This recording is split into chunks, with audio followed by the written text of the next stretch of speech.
Hello guys! Hello! Libra, alamin natin kung anong messages, vibration, gabay energy para sa yung lahat. Tayo general reading. Pwede ka makaresonate, gamitin mo yung intuition sa panonood, Libra.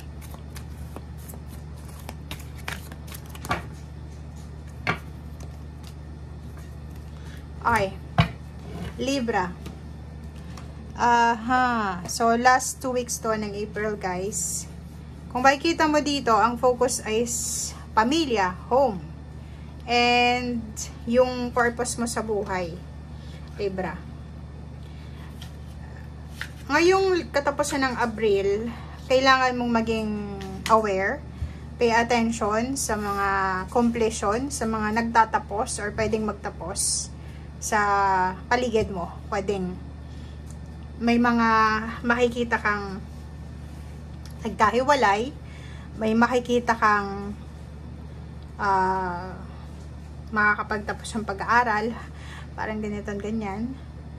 Mga achievements, parang ganon. Okay? And marami ka din marirealize sa sarili mo, Libra, tungkol sa life purpose mo. May madidiscover ka sa sarili mo sa last 2 weeks ng April na to. Kung ano talaga ang purpose mo sa buhay or dito sa mundong ibabaw. Parang marirealize mo na kaya pala to nangyayari or kaya pala ganito is dahil ito yung purpose ko sa pamilya. Diba? Wow.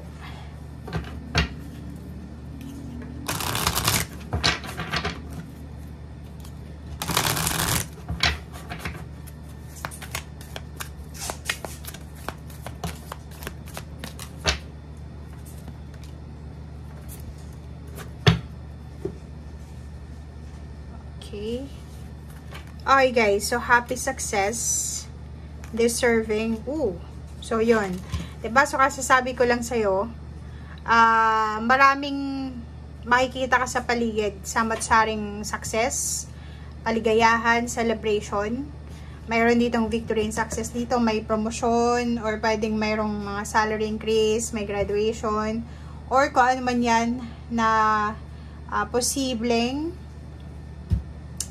mangyayari sa paligid mo. Okay? Pag-comment sa comment section if resonated ka dyan. Okay? Tingnan mo to. Itong honoring path na to, siguro may Libra ditong ang tagal-tagal mo nang minamanifest na magkaroon ng mataas na posisyon sa trabaho. Yung recognition, pwedeng magkaroon ng awards, rewards, or kano pa man. Kasi deserve mo naman talaga eh.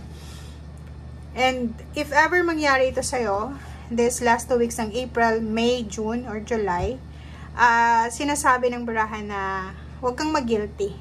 Kasi may iba sa inyo dito na sa sobrang bait nyo, nagigilty kayo kung ano yung success na mayroon kayo, tapos nakikita nyo yung pamilya nyo na nagsasuffer sila. So, dito sa barahan to, sinasabi na deserve mo yung masayang buhay, deserve mo yung success, deserve mo yung positivity, deserve mo yung abundance and prosperity. Okay? So, huwag kang mag-guilty.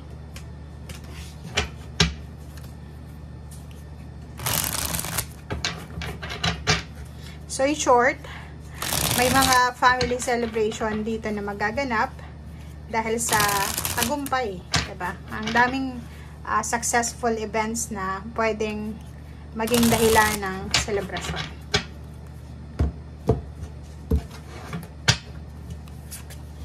Okay, Knight of Air, Renewal, and Wise Counselor.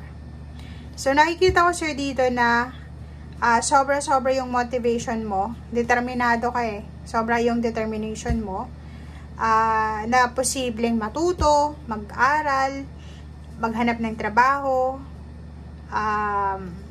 hanapin kung ano yung kulang sa'yo, parang gano'n. So, marami kang marirealize na pangyayari, or marami kang realization kasi to eh, diba? Hindi lang ikaw, kundi marami sa inyo, sa lahat ng zodiac signs. Parang ang last 2 weeks ng April is realization siya ng mga mistakes or yung mga hindi nakuha natin for the past few years.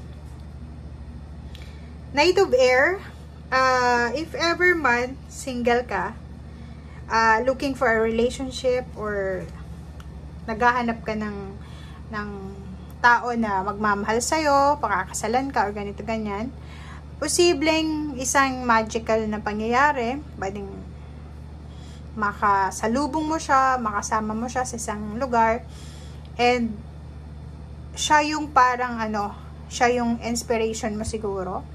Or the other way na message dito is yung dati mong karelasyon, yung ex mo, yung crush mo dati, childhood sweetheart, unexpected na encounter ang mangyayari sa inyo na dalawa sa last 2 weeks na to ng April.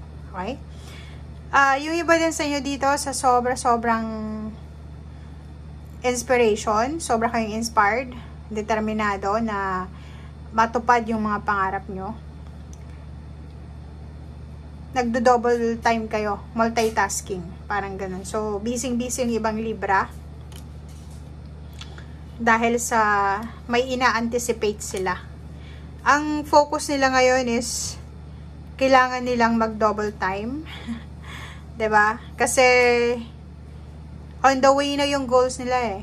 Diba? So, parang meron ditong parent na Libra na kailangan niyang mag-double time kasi malapit na yung graduation, yung success, recognition ng kanyang anak. Malapit na yung expansion, malapit na yung fulfillment, yung manifestation. So, naghahanda siya sa ngayon.